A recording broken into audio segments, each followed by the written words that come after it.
بسم الله الرحمن الرحيم الحمد لله رب العالمين والصلوات الله وسلامه على نبينا الأمين وعلى آله وأصحابه أجمعين أما بعد inshallah ta'ala ikhwani, today we're going to take some of the ahkam of Ramadan, as this is going to be the very last dars from the normal durus that we give before Ramadan inshallah. This will be the last dars.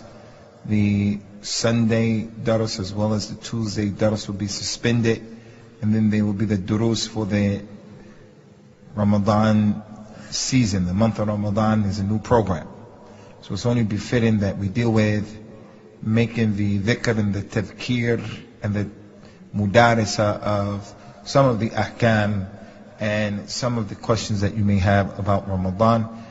But before doing that, brother stopped me concerning an issue that he had put forth a while ago, kind of connected with Ramadan in a roundabout way. And his question was that, how was the question?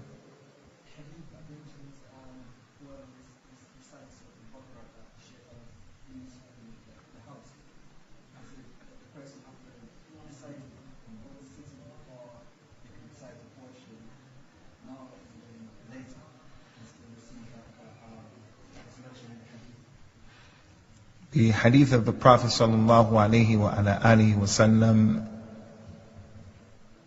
لا يدخل الشيطان بيت تقرأ فيه سورة البقرة. The shaitan does not enter into the house in which Surah Al-Baqarah is recited.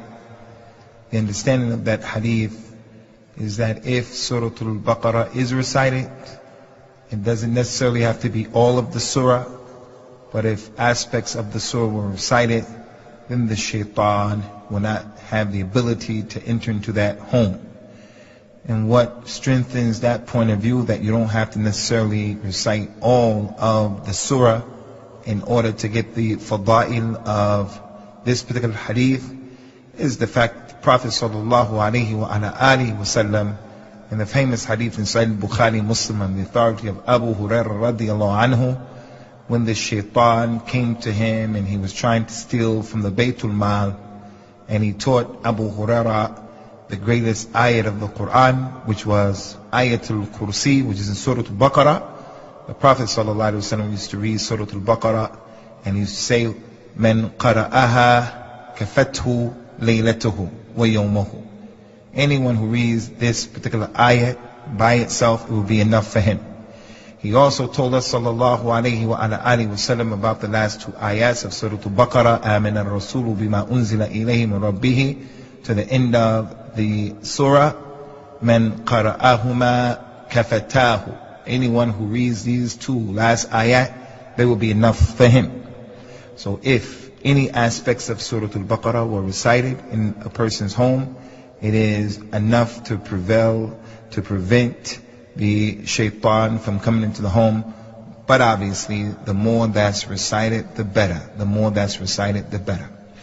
Analyze a'la wa a'lam. Concerning the issue of the ahkam of Ramadan, a few things we want to bring to your attention, ikhwani, then we open up the door for your questions, inshallah.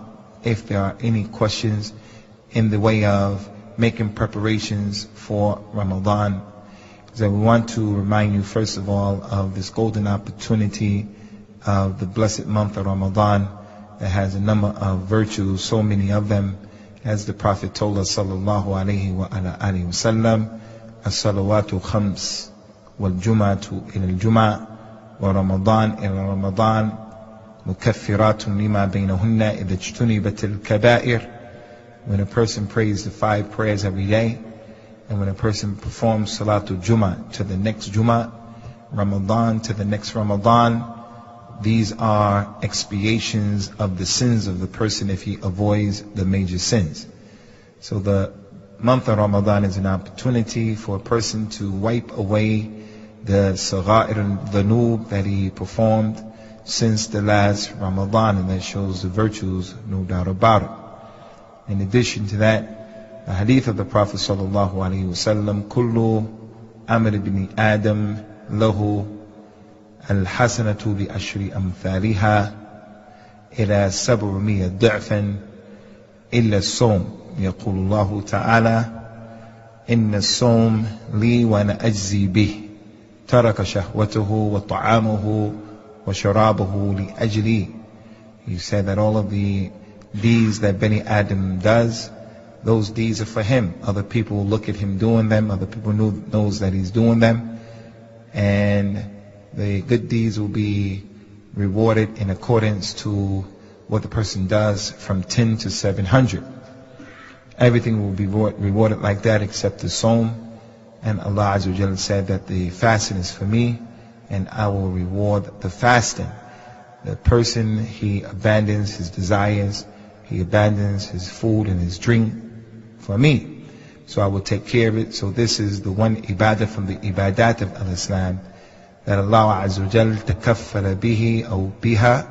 Allah is responsible for rewarding the individual for it in its totality. Man sama yawmin fi sabilillahi ba'ad Allah ta'ala bihi wajhahu an nar jahannam sab'ina kharifa. Anyone who fasts one day in the cause of Allah, Ramadan or other than Ramadan, Allah will take his face 70 years, 70 seasons away from the hellfire. All of these are indications and examples of the virtues of as-Sawm fi sabilillah, Ramadan and other than Ramadan. So it is a golden opportunity. Again, I want to emphasize, Ikhwani, about that hadith of Abu Huraira, that Allah Ta'ala said, as-Sawmu li wa ana ajzi bih. When a person gives fi sabilillah money, salat, whatever he does, he brings someone to the masjid, any and everything that he does, Allah Azza wa Jalla will reward him for what he did. And he'll give him a reward, and he'll make that reward 10 rewards up to 700. So it has an added, a number of rewards that he's going to get that is ma'loom, it's known, from 10 to 700, with the exception of fasting. When a person fasts fi sabilillah, there is no known amount of times or numbers that Allah is going to reward that thing. Only the fasting is like that. Only the fasting like that. So we have a number of verses in the Quran and the authentic Sunnah that go to show us that when you do a good thing, Allah Azza wa Jalla, He manifolds the reward for that particular thing. Like His statement, مَثُلُ الَّذِينَ يُنْفِقُونَ أَمْوَالَهُمْ فِي سَبِيلِ اللَّهِ كَمَثَلِ حَبَّةٍ أَنْبَتَتْ 7 سنابل في كل سنبلة 100 حبة يضاعف الله لمن يشاء يضاعف الله لمن يشاء والله واسع عليم. The example of the person who spends money in the cause of Allah is like the example of the grain of corn. When you plant the one seed, it sends out 7 stalks, and each one of those stalks are 100 other seeds. So if you give 1 pound fi sabilillah, that pound you're going to be rewarded from 10 up to 700 pounds. That's for every deed in al-Islam with the exception of a Sawm. When a person fasts, Allah Azza wa Jalla gives him the reward without any hisab, whatsoever. And that's from the clear virtues of fasting. Some of the ulama of Islam, they said part of the meaning of this hadith is that when Allah Ta'ala looks into the things that people did, where they oppressed people and they wronged people, the mazalim, when Allah looks into the deeds of the people, someone oppressed another person, Yawm al-Qiyamah, he has to get his haqq. He may be put in a position where he's going to start taking from his salat, he takes from his zakat, he takes from his hajj, his umrah, his birru walidain, those deeds that he did. But Allah Azza wa Jalla will not allow for his Sawm to be taken from, because the Sawm is exclusively and totally and absolutely for Allah Azza wa Jalla. It is the manifestation in the ibadat of al-Islam where the person is doing something clearly and only for Allah, because no one knows that you're fasting except Allah. Khayru salat al-mar salatu fi bayti ila al-maktuba. The best salat that a person can make is the salat that he makes in his house where no one can see him, because he has ikhlas. It's between him and Allah. The only prayer that he should make in front of the people is the wajib prayer. And he should try to hide the rest of the prayers to make them in his house so that it doesn't make riyah, doesn't make shirk al-asghar. Al-Islam is opposed to a person falling into shirk in any shape, form, or fashion. But if a person has to pray his sunnahs and his nawafil in the masjid because it's easier, then he's allowed to do so. But in regards to the fasting, it is the single ibadah from the ibadat of al-Islam. There's nothing else similar to it, where if the person does it, no one knows that it's being done except Allah Azza wa Jal and his slave, the sa'im. Only Allah and his slave. And Allah Ta'ala, He loves that the ibadah is done solely and strictly for Him. All of those issues are from the virtues of fasting. So as we mentioned a number of times, we shouldn't look at this particular month as being a month which is a burden, as it is a month that Allah Ta'ala has written for us, and in it is our life. يُرِيدُ اللَّهُ بِكُمُ الْيُسْرَ وَلَا يُرِيدُ بِكُمُ الْعُسْرَ. Allah wants for you ease. He wants to make things easy for you, and He doesn't want to make things difficult for you. First thing we want to mention concerning the ahkam, and reminding you of the importance of this thing, and the people are mutakasirun, mutahawinun in some of these issues that we're going to mention, and that's why we specifically chose these things, is the importance, ya ibadallah, of making the tabyid before you go to bed. Before you go to bed, that the people have to make a conscious effort of making the niyyah that he's going to fast tomorrow or for the duration of the month, because that's what the Prophet ordered us to do, sallallahu alaihi wasallam. He told us, "Man lam yubayyit as-siyam min al-layl, fala siyama lahu." The person who did not make his niyyah to fast in the nighttime, then he doesn't have no fast tomorrow. This is especially for the fast that is wajib, like Ramadan, or if a person made an oath, if Allah delivers my child and my child has good health, I'm going to fast tomorrow. If a person does a fast that is wajib, then before the day of that fast, it is obligatory upon him to make his niyyah, and the niyyah, the place of the niyyah is in the heart. The niyyah is never said for any ibadah on the tongue in front of the people. نويت أن أصلي صلاة الجمعة وراء هذا الإمام مقتديا به إلى آخره is كلام فارغ. Already we're ajim. I'm an ajim person. I'm an ajim. I became a Muslim. They used to give me a book I had to read how to memorize this dua of a niyyah. It's hard enough memorizing Surah Al-Fatiha in transliteration. Now they're going to put on top of me all of these dua and make me have to read those dua before I make salat. All of that, no dalil upon it. When the Prophet would pray, sallallahu alaihi wasallam, no one stood there. He said, Allahu Akbar, and then the person is sitting there saying, نويت أن أصلي صلاة الظهر خلف هذا الإمام مقتديا به. That's كلام فارغ. كلام فارغ. Yes, he told us sallallahu alaihi wasallam, إنما الأعمال بالنيات. All of the deeds will be judged by your intention, and your intention is just as important as the action itself. It is half of your ibadah that you're going to do, but nonetheless the niyyah, the place of it, is in the heart.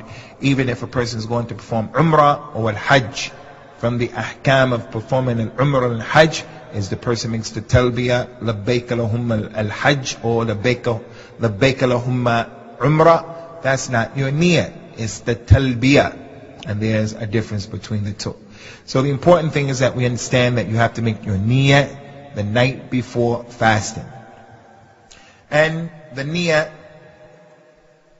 can be made one of two ways.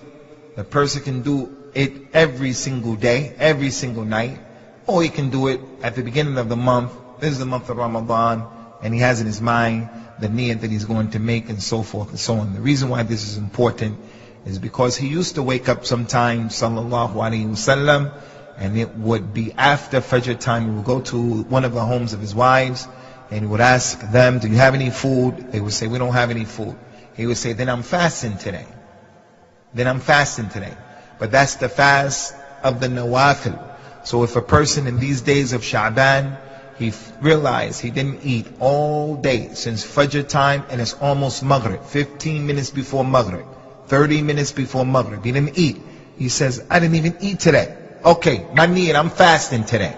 He'll get the reward of fasting on that particular day, because the Sawm that is from the Sunnah or the Nawafil, you don't have to make a niyat, as the Prophet shows, sallallahu alaihi wasallam. But the Sawm that is wajib, it requires the niyat.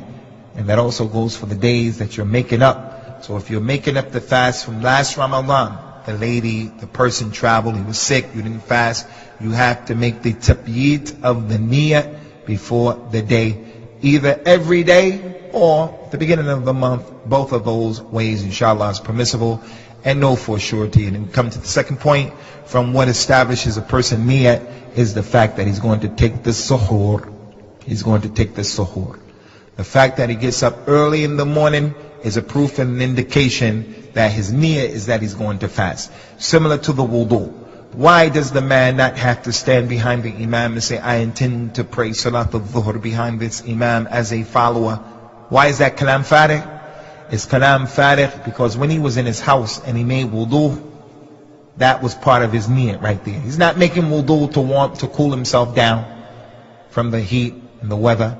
He's making wudu to go to perform the salah. Similar to that is the suhoor. So that shows us one of the important aspects of the suhoor. So I remind you, brothers, of the importance of the suhoor. In addition to it helping to establish a person's niyyah, the importance of the suhoor is that the Prophet ordered it. He said, sallallahu alaihi wasallam, inna ma'shar al-anbiya umirna bi thalatha. All of the prophets were ordered to do three things. All of them, without any exception. And one of the things that they were ordered to do was, the first thing he mentioned, ta'khir as-suhoor, that you should delay the suhoor, that you should take the suhoor. It is a part of the etiquette of fasting and from the ahkam of fasting. So from that hadith and the ayat, كُتِبَ عَلَيْكُمُ الصِّيَامُ كَمَا كُتِبَ عَلَى الَّذِينَ مِنْ قَبْلِكُمْ لَعَلَّكُمْ تَتَّقُونَ. Fasting has been prescribed upon you as it was prescribed upon those who went before you. We get an understanding that all of the people, they fasted before us, all of them, and all of the prophets fasted before us, and we also fast. And there are also indications that they fasted in the blessed month of Ramadan. From the virtues of Ramadan is the hadith of the Prophet sallallahu alaihi wasallam, unzilat suhufu Ibrahim أول ليلة من شهر رمضان وأنزلت التوراة لست مضت من رمضان وأنزل الإنجيل ل13 خلت من رمضان وأنزلت الزبور ل18 خلت من رمضان وأنزل القرآن ل24 خلت من رمضان. From the virtues of Ramadan is that all of these 5 books have been revealed. The parchments of Ibrahim, they were revealed to Ibrahim, the Khalil of Allah, the first night of Ramadan. And the Injil, the Torah was given to Musa after 6 days passed in Ramadan. And the Injil that Isa ibn Maryam was given to him after 13 days passed in Ramadan. And the Zabur of Dawood was given to him 18 days after Ramadan began. And the Quran was given to me, the Prophet ﷺ, after 24 days had passed in Ramadan, which is a dalil that the 25th is the day of Laylatul Qadr. That's one way of understanding the hadith. The 25th is Laylatul Qadr. And another way of understanding it was revealed after the 24th, so it could have been the 25th, could have been the 27th, could have been the 29th. Allah is A'la and A'lam. So anyway, from the virtues of Ramadan, ikhwani, is that all of the prophets, they used to fast, and it appears that they used to fast in the month of Ramadan. And one of the reasons why we fast and they fasted in the month of Ramadan is because it is the month that the Quran was revealed. That's one of the reasons we fast in Ramadan. There are some months that are better than Ramadan, more sacred than Ramadan. Dhul Hijjah, Dhul Qi'dah, Rajab, Muharram. These are the 4 sacred months in Al-Islam. They are sacred months. Ramadan is not a sacred month, but Allah Azza wa Jalla legislated the fasting for the Muslims in Ramadan. One of the reasons is because it's the month that all of those books were revealed. شهر رمضان الذي أنزل فيه القرآن هدى للناس وبينات من الهدى والفرقان فمن شهد منكم الشهر فليصمه. The month of Ramadan is the month in which the Quran was revealed as a guidance to mankind, and the bayinat, the thing that makes clear for the people and guidance. So anyone who is there, you're present in your home during Ramadan and fast. This fa, فَمَنْ شَهِدَ or مَنْ شَهِدَ الشَّهْرِ وَمَنْ شَهِدَ مِنْكُمْ الشَّهْرِ فَلْيَصُمْهُ. This fa is the fa as-sababiyah. Because you were here and it is Ramadan, then it should be a day that you fast. So the suhoor is from the etiquette. It shouldn't be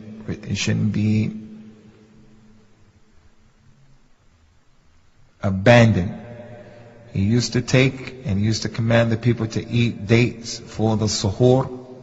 He sallallahu alayhi wa ala alihi wa sallam used to tell the people to just drink water if you have it for the suhoor. But there's another important aspect of the suhoor that we want to bring to your attention. In many of the masajid, when you find the calendar, you'll find on the calendars of many of the masajid in this city, in this country, and across the globe, that the people will stop fasting, although there is still 15, 20, sometimes 30 minutes left before the actual adhan for Fajr. Those calendars are an innovation, and those calendars are ma'asiyah to Allah, and those calendars are against the spirit of Ramadan, and they are against the spirit of what the Prophet brought sallallahu alaihi wasallam. The Prophet brought a religion, and he came as Allah Ta'ala said in the Quran, وَمَا أَرْسَلْنَاكَ إِلَّا رَحْمَةً لِلْعَالَمِينَ. He came as a mercy. He himself used to fast a number of days consecutively without any suhoor and without breaking his fast. The companions tried to follow him and he said, don't do that. Inni anhaakum min al-wisal. I prohibit you from doing this. They said, but you do it, Ya Rasulullah. He said, Lastu kahayati ahadikum. I'm not like you. My Lord gives me food and drink. I'm a human being, but I'm stronger than all of you, and Allah nourishes me. I'm not like you in that regard. So he used to have rahmah on the people, and he used to tell the people, take your suhoor as close to the adhan as possible, as a rahmah. If you take your suhoor an hour before the adhan, that means you're going to get hungrier an hour before whenever you normally get hungry. So he used to tell the people to delay the suhoor in order for the person to enable himself to fast during the day without becoming hungry for the longest amount of time possible. He saw a man, and the man had the cup in his hand, and he heard the adhan and he put it down. The Prophet told the people sallallahu alayhi wa alihi wa sallam, إِذَا سَمِعَ أَحَدَكُمُ النِّدَى وَالْإِنَاء فِي يَدِهِ فَلَا يَدْعُهُ حَتَّى يَقْضِيَ حَاجَتَهُ. If one of you is drinking and then the adhan goes off and it is in your hand, then don't put it down until you finish. Don't put it down until you finish. He used to, sallallahu alaihi wasallam, teach his companions, if the salat of al-maghrib was going on and the food was down and the person was eating the food, the companions would stay sitting down comfortably eating the food. They didn't stuff their faces, eat very, very quickly to go to make the salat. They used to take their time.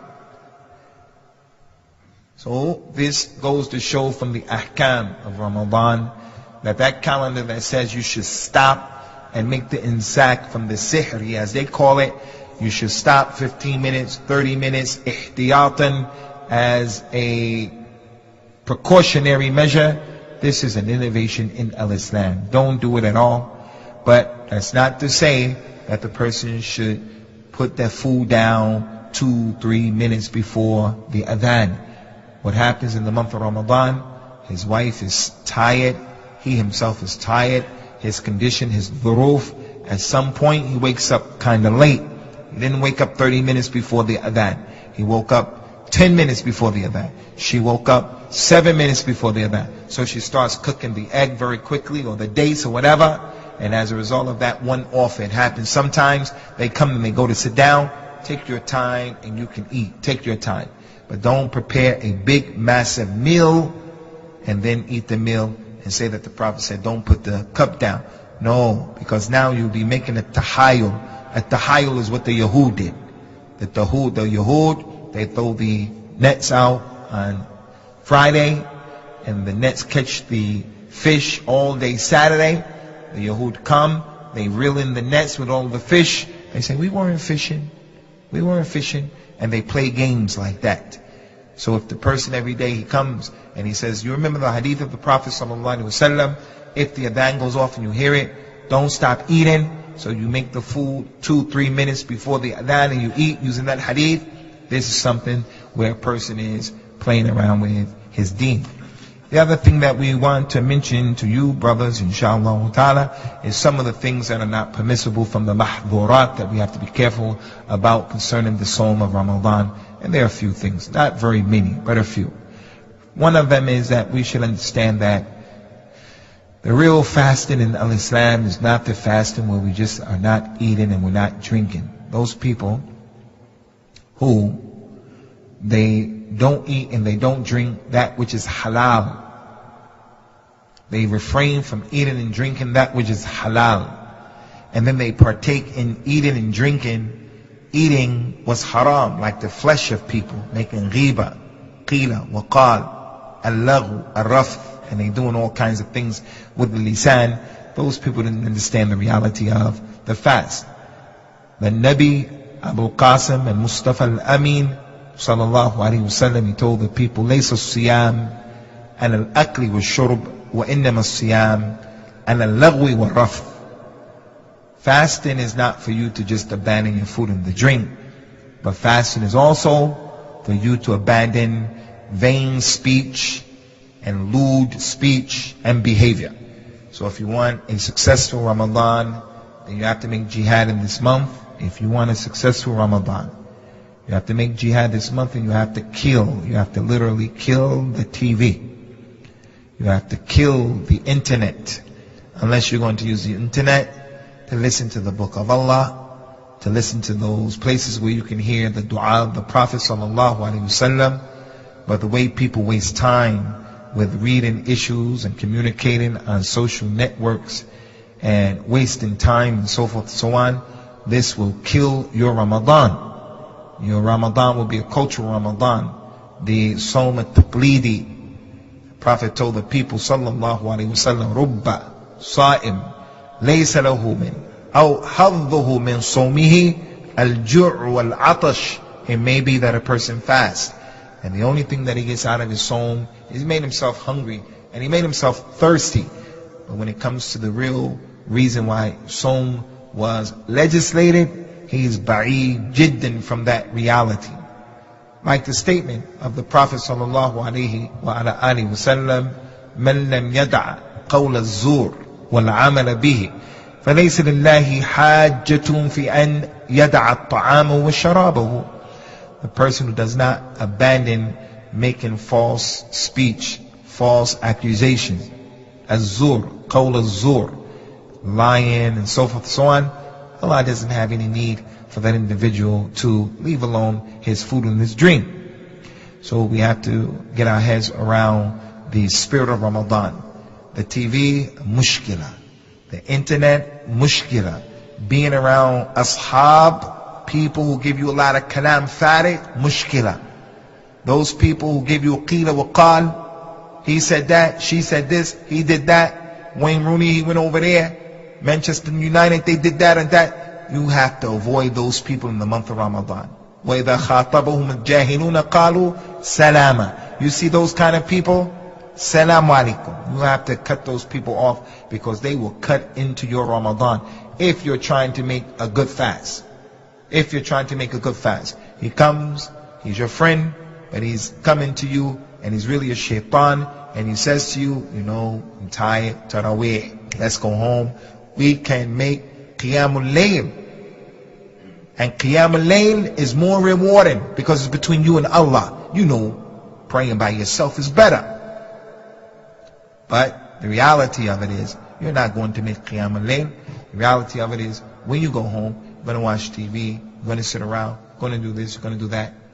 So these things are from the mahdhurat. From the biggest mahdhurat, from the biggest things to avoid, is the practice that we find prevalent. People who fast and they don't pray. People who don't fast, who fast and they don't pray. That insan is miskeen, miskeen, miskeen, miskeen. You feel sorry for him. You have to have shafaqah for the person who doesn't pray and they fast. Prayer is more important than the salat.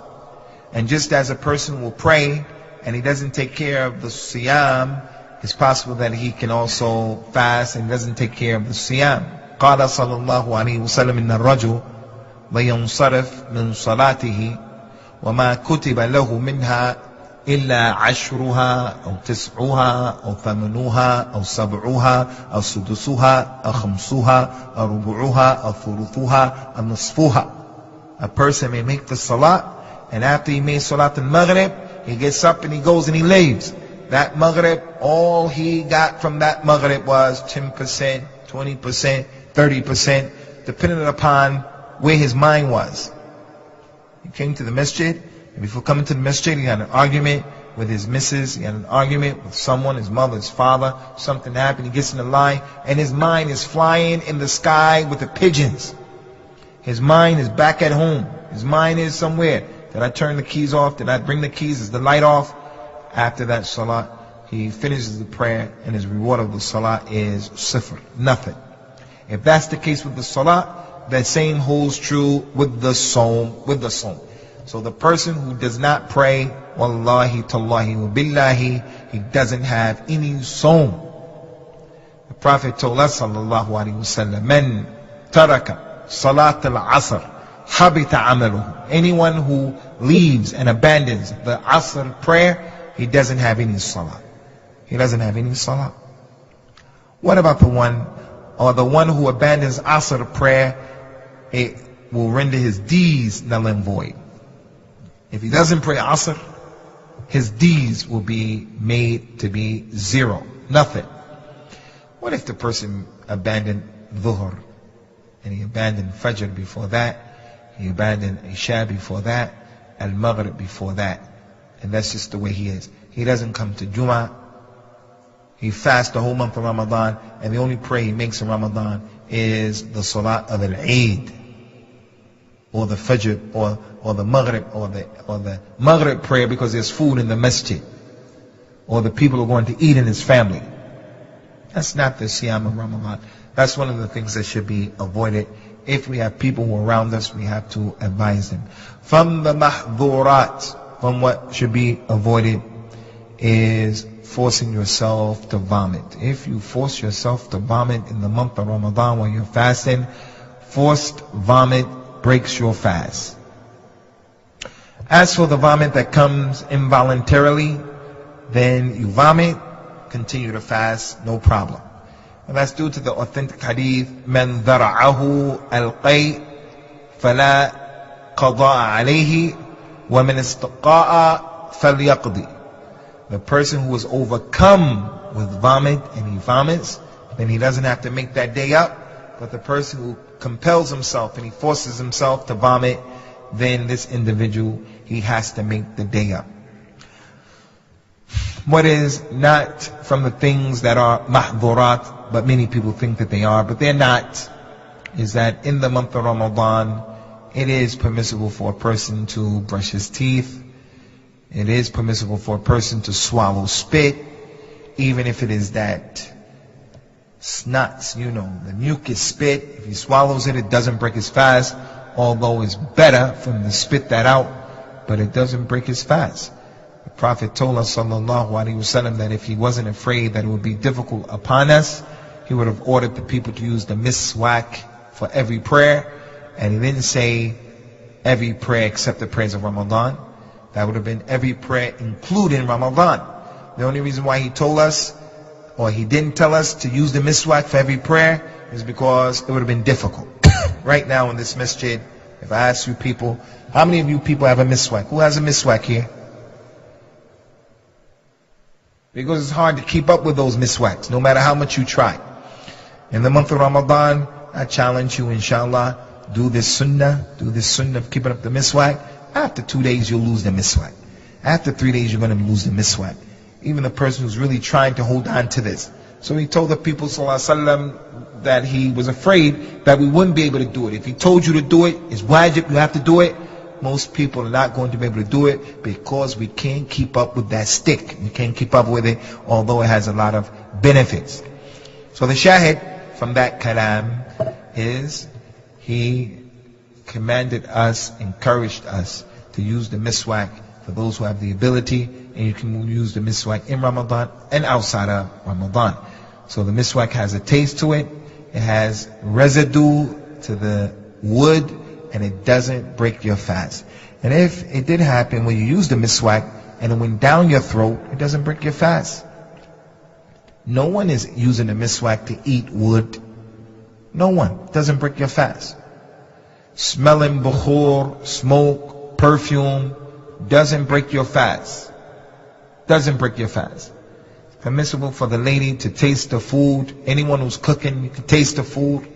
But again, don't swallow it.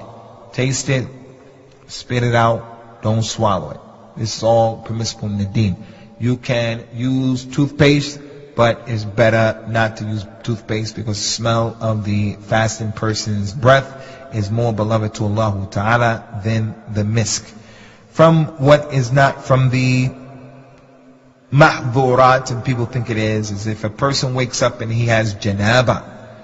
He wakes up after having relationships the previous night with his wife. He wakes up or she wakes up after having relationships with the husband. The person had a nocturnal dream. They had an ihtilam and they woke up junub. That doesn't mean that you can't fast. We gave a class here a few weeks ago about how the companions used to take a position that was wrong, and if someone brought them the truth, then the companions would reject their position and then support the truth. And we told you about that companion Abu Huraira radiyallahu anhu. I believe it was Abu Huraira who was telling the people, if you wake up junub, then you can't fast. And then two of the tabi'een went to Aisha and they went to Salama and they said, Abu Huraira is saying this and saying that if a person wakes up and he's junub, he has janab, he can't fast. Aisha radiallahu anha said, Wallahi, he made a mistake. The Prophet sallallahu alaihi wasallam would wake up junub and he would fast. Salama said the same thing. When they came and they told Abu Huraira that, Abu Huraira said, I never heard the Prophet say what I was saying. I just heard Fadl ibn Abbas said that, so I'm just telling the people. I didn't say the Prophet said that. Fadl ibn Abbas told me and I was just telling the students that. But now that you people are telling me Aisha and Salama said that the Prophet woke up junub, then the truth is with them. So the Messenger of Allah will wake up with janaba and he will continue to fast. So some people believe if they wake up with janaba, they can't fast. And this is not the case. Before I forget, I have to mention this, ikhwani, although it's not in the order, but it came to my mind, I'm afraid I may forget it. If a person makes a mistake in Ramadan and he does something to break his fast, should he not fast for the remainder of the day, although he destroyed that fast and he's in trouble? He has to fix it up now. But that day has been destroyed. Should he continue to fast, or should he just say, no, I'm not fasting because it's broken anyway? The ulama of Islam, they said because of the hurma of the day, because of the hurma of the day, it's a sacred day, then the person should not eat. Although he broke the rules, and that day is against him, he still shouldn't eat, especially in public, because this is a sign the person has no deen. So waking up with janaba, ikhwani, does not break your fast. You just make the ghusl, and then after making the ghusl, you go ahead and you complete your fast. In addition to that, the issue of gargling one's mouth, the madmada.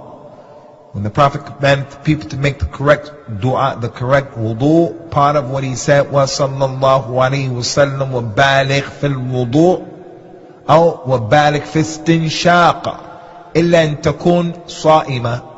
When you make wudu, make a good wudu. And when you do your nose, the istinshaq, put a lot of water. Normally when you make wudu, put a lot of water or get enough water and make sure you get it up your nose, get it in there and blow it out. Except if you're fasting, he said. Except if you're fasting.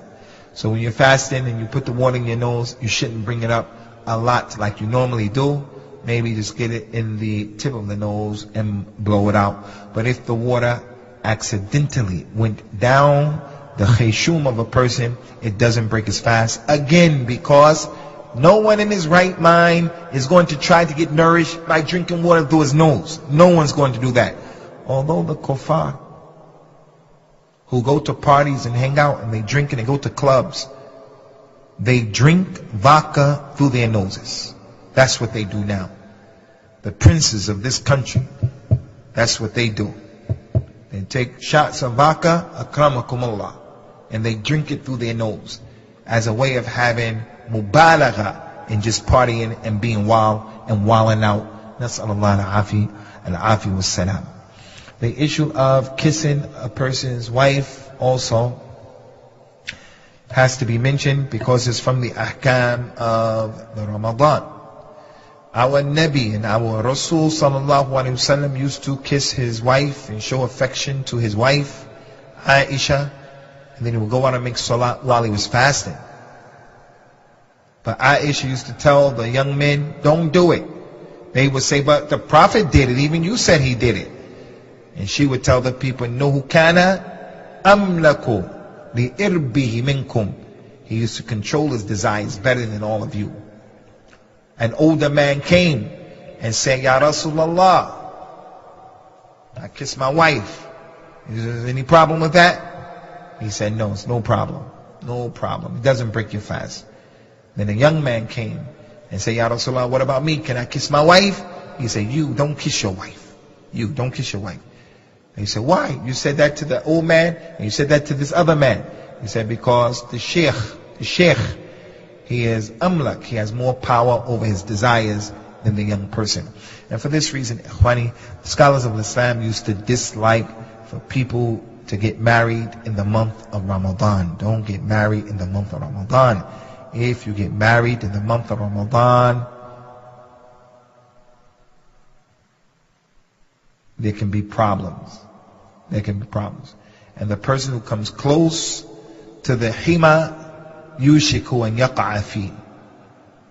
The king, he has an area.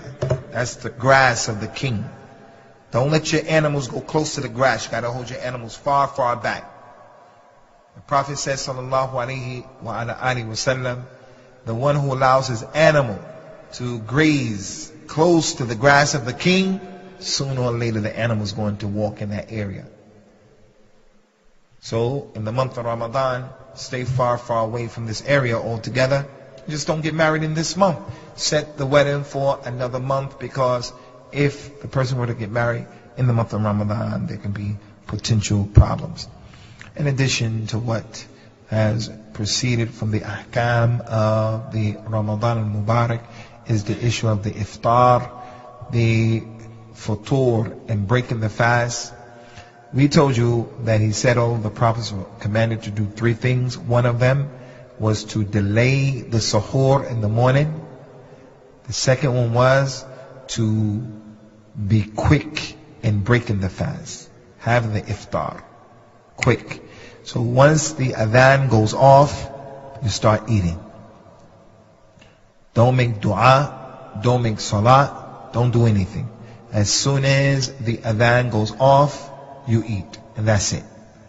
And then after that, you make salat, you make dua.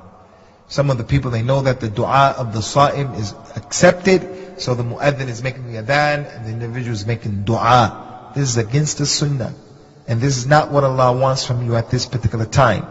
The best ibadah at this particular time is to break your fast. And the best thing to break your fast with are the dates, the barakah of the tamr, or the timr as the Somalis say. So you break your fast with dates. If you don't have dates, then with water. You don't have water, then you can break your fast with anything. Concerning the breaking of the fast Ikhwani, few things about the iftar, a lot of things concerning the iftar, but we'll leave that. If it comes up during the Q&A session, inshallah, we'll deal with it. But the ahkam of the iftar are important, like learning the dua right now. Learning the dua right now.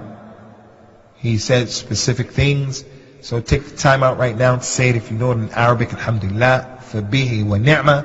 If you don't know it in Arabic, then you can say the thirst has gone away and our veins have become moist and the reward has been established by the permission of Allah.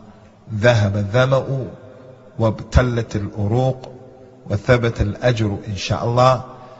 How is a Muslim all of this time and he didn't memorize the dua of fasting yet? Take the advantage of these last few days. 3 lines, 3 simple lines he can learn. He starts Salat al-Fajr, learn the first line. ذهب الظمأ. Then at Dhuhr time, وابتلت الأروق. And then at Maghrib time, وثبت الأجر Insha'Allah. And then after Isha, he just goes over, and he puts them all together and he has it before Ramadan. As for those other du'as, Allahumma laka sumt wa ala rizqika aftart, then this is not authentic. It's better to avoid it and just stick with the sunnah of the Prophet sallallahu alayhi wa ala alihi wa sallam. Last thing we want to mention, ikhwani, is as the ayah said, we mentioned, yuridu Allahu bikum al-yusr wa la yuridu bikum al-usr. Allah wants to make things easy for you, He doesn't want to make things difficult for you. In the month of Ramadan, if you're traveling, you don't have to fast if you don't want to fast. Laysa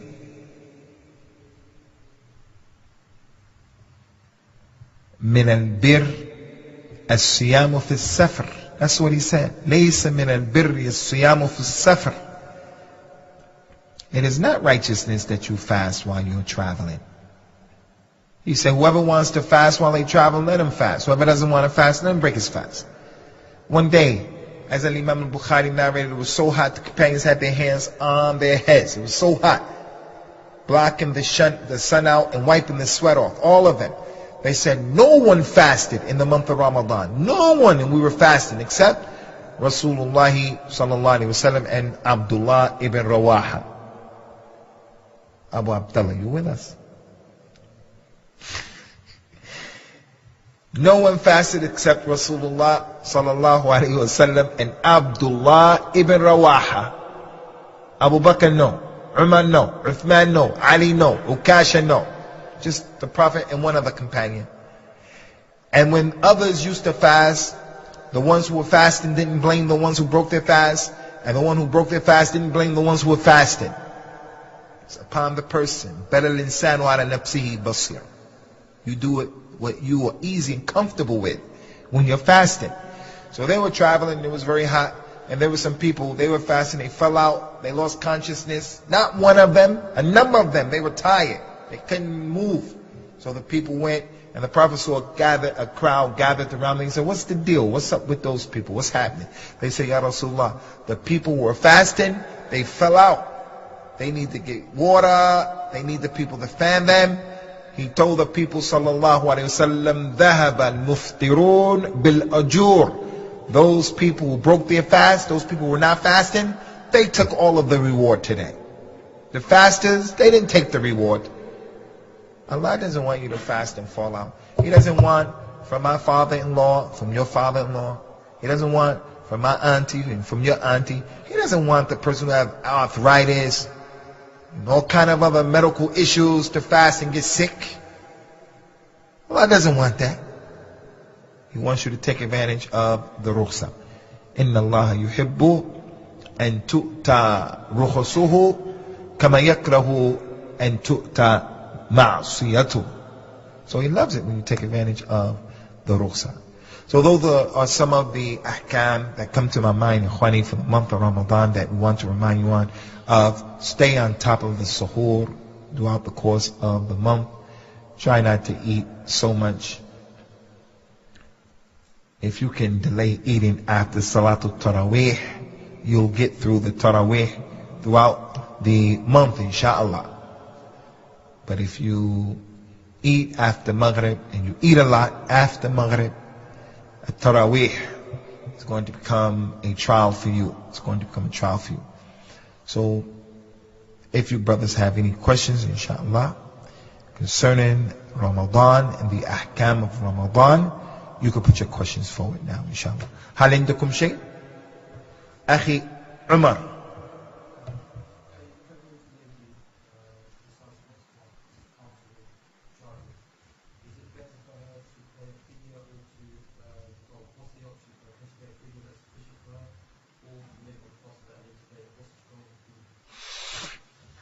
For the lady who is pregnant or the lady who is breastfeeding, there is ikhtilaf between the scholars. I don't like saying to people there's ikhtilaf and just confusing the people. So what? There's ikhtilaf. We respect that there's ikhtilaf. What we need to do is, what's the final opinion?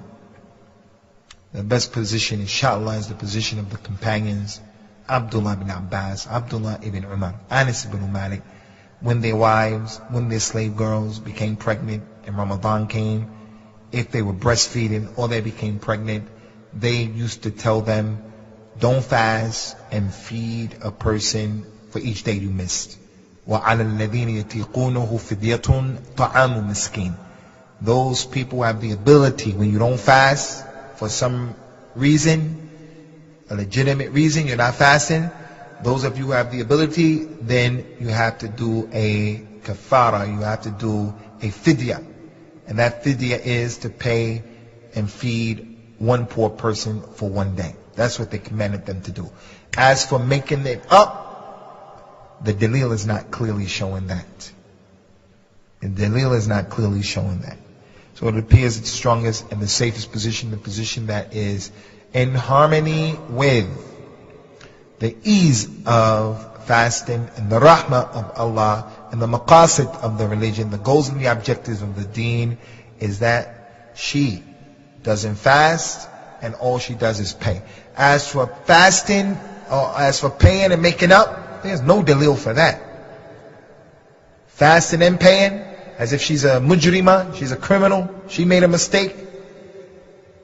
There are dalils that would suggest she can make it up. Because she missed days, she should make it up. But the companions didn't understand it like that. The companions understood that those women are exempt. They're exempt. And Allah knows best. Akhuna Asghar. Alaykum salam. Cupping, blood. Ikhwani, cupping, at the beginning, the Prophet sallallahu alayhi wa alihi wa sallam, he said, "Man ihtajama wa huwa sa'im falyaqdi." The person who takes blood out and he's fasting, then let him make it up for Ramadan. That was abrogated. Nasakh. It became mansukh. Abrogated. So we know that an abrogation is part of our religion. Some people from the people of Al-Ahwa, from the Mu'tazila and the Rafida, they don't even believe that anything can be abrogated. They said, how can something be abrogated? That's playing with the religion. Allah legislates something and then abrogate it. Allah does what He wants to do. What are you talking about? And that's one of the issues that was abrogated. وَمَا نَنْسَخْ مِنْ آيَةٍ أَوْ نُنْسِيهَا نَأْتِ بِخَيْرٍ مِنْهَا أَلَمْ تَعْلَمْ أَنَّ اللَّهَ عَلَى كُلِّ شَيْءٍ قَدِيرٌ. We don't cause an ayah to be abrogated or to be forgotten, except that we bring an ayah that is better within it or similar. Don't you know that Allah is able to do whatever He wants to do? يَمْحُ اللَّهُ مَا يَشَاءُ وَيُثْبِتُ وَعِنْدُهُ أُمُّ الْكِتَابِ. Allah wipes away whatever He wants to wipe away. He'll wipe a people away if He wants to do that. He'll wipe a person's sins away if He wants to do that. He wipes a person's good deeds away if He wants to do that. If it was written that you're going to die at 50 or 60, if Allah wants to wipe that away and you die at 70, 80, this is what He wants to do. And the Ummul Kitab is with Allah Azza wa Jalla. So abrogation is from the deen. Abrogation is from the deen. The Quran abrogates the Quran. The Quran abrogates the Sunnah. The Sunnah abrogates the Quran. The Sunnah abrogates the Sunnah. No doubt about that. So the sunnah abrogated the sunnah in this event, in that at the beginning, he used to say, if you make hijama, then you have to make up the fast. But then later on, he himself made hijama while he was fasting, and he didn't make it up, sallallahu alayhi wa ala alihi wa sallam. He said at the beginning, the person who makes hijama, he has to make it up. And then he himself, sallallahu alayhi wa sallam, took that ruling off, and Allah knows best. From that ruling, ikhwani, also, if a person goes to the hospital, and in the ma'mal, the fahs, in the laboratory, you guys say laboratory, in the laboratory, if they take from you blood to see if you have malaria or something, whatever, and they take blood, you donate blood, that does not invalidate a person's fast. So the hijama doesn't stop the fast, and Allah knows best. Any more questions, Akhwani? Akhi Jingir. Alaikum salam.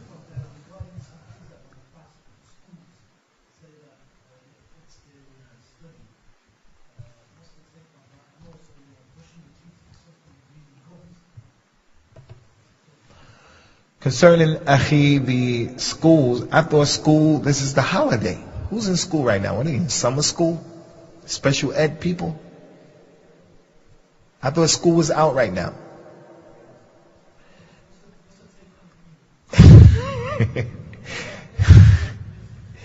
If the child is in school, he should try to fast. If he can handle it, let him handle it. If he can't handle it, and he's not at the age where fasting is an obligation upon him, then he doesn't have to fast.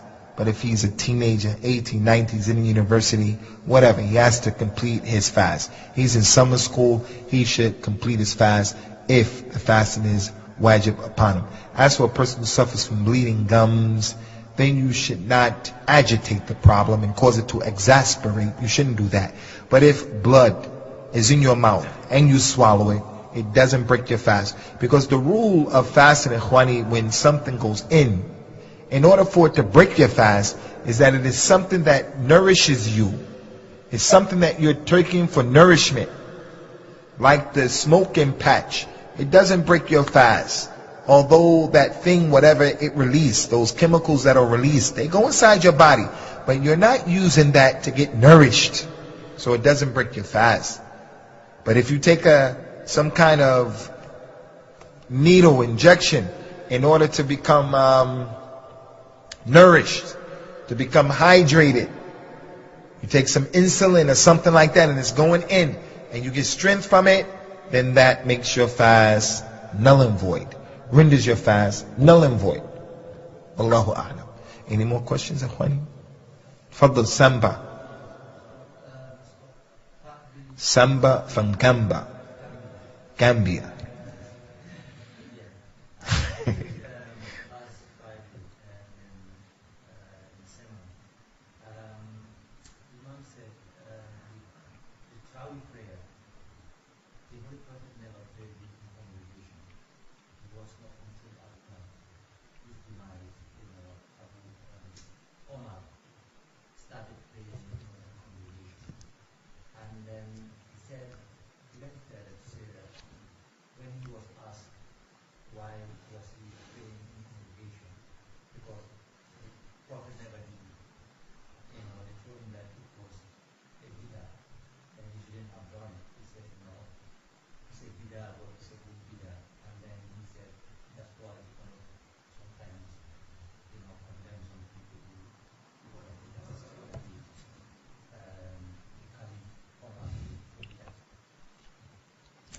Concerning the month of Ramadan, Al-Mustafa sallallahu alayhi wa ala alihi wa sallam did not gather the people up in the month of Ramadan in order to pray with them what we know as Taraweeh prayer.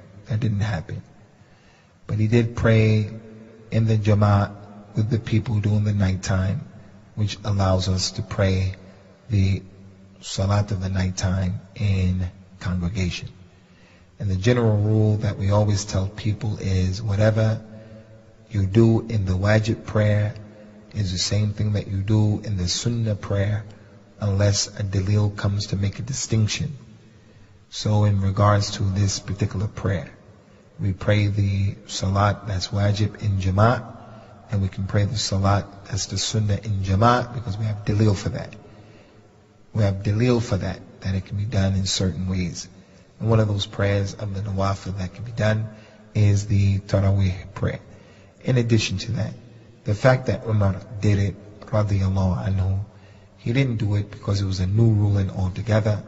He did it because it had never been done where the people had been gathered up like that particular way, and he prevented them from being divided in the masjid, 3 praying over here, 7 over there, 2 over there, 1 over there. He put them all together and made 2 separate jamaats with them, and he said this is a good innovation. When the companions saw what happened, they remained silent. The fact that they remained silent to what Umar did is ijma'. So it in itself is a dalil. Plus the Prophet told us, alaykum bis sunnati wa sunnati al-khulafa ar-rashidin al-mahdiyin min ba'di.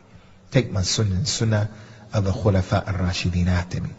The lady came and said, Ya Rasulullah, what happens if I don't find you, if you're dead? I have issues to ask someone in my deen. What should I do? He told her, sallallahu alayhi wa sallam, iqtadi billadhini min ba'di.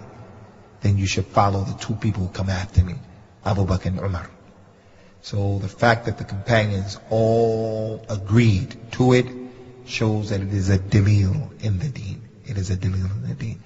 And that's why we stressed and we emphasized, Ikhwani, about the issue of the nasakh,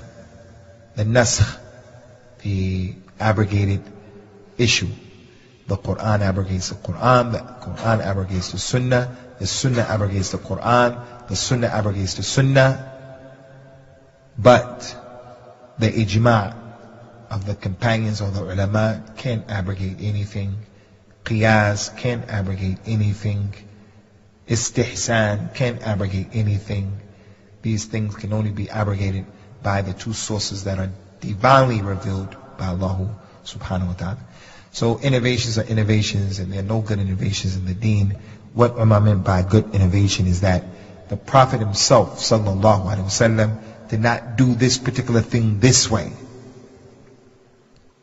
But there was a precedence in that he prayed with the people one night, then he prayed with them the second night, and then the third night they all gathered. A lot of people, and they didn't come. The morning after, he said, I was afraid it would become wajib upon you, and then you wouldn't be able to do it. So it showed that they prayed the night prayer in Jama'at. So you can do it in Ramadan, no problem. And Allah knows best. Any more questions, Akhwani Fillahi?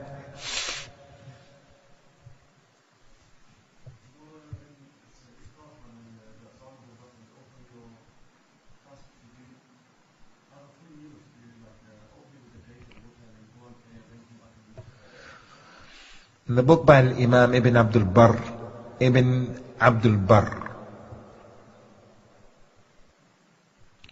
he wrote a book called Kitab al-Tamheed, which is the explanation of the Muwatta of Imam Malik.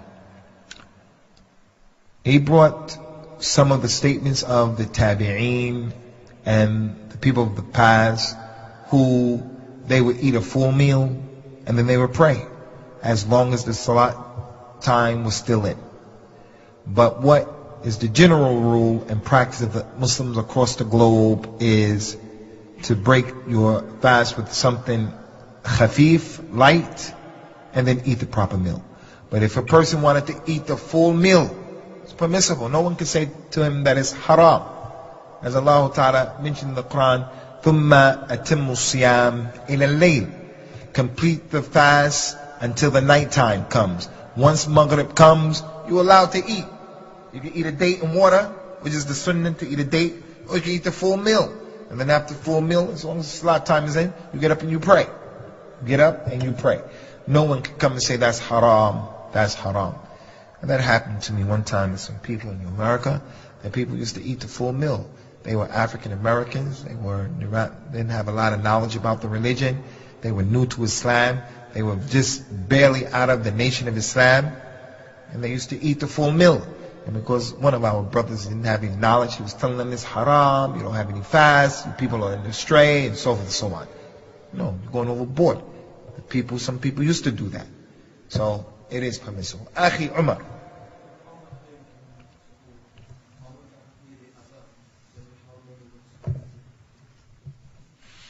Try to get, if a person is at home, he doesn't have the ability to hear the adhan, how does he stop eating? The same way that he figures, I have to get to the masjid for Fajr outside of Ramadan, and that's because we go by the calendar. But you have to make sure that the calendar is a calendar that is on point. Some of these calendars are off. They're off. So we have to do a better job with these calendars. And if it's clear that the calendar is off, then you have to avoid it.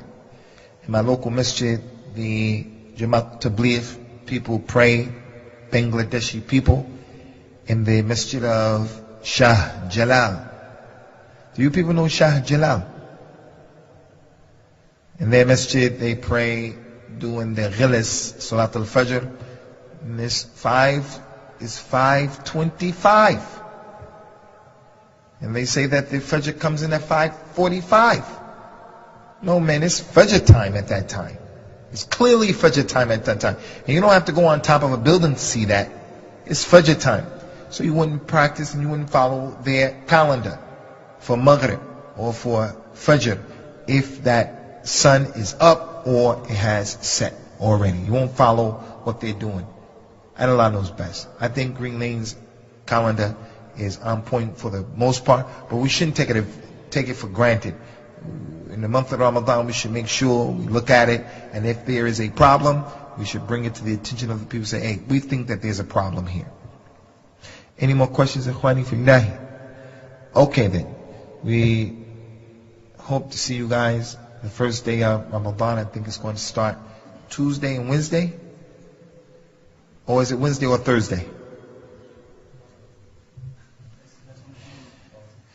Inshallah, we'll see you, and you can look at our internet email to see the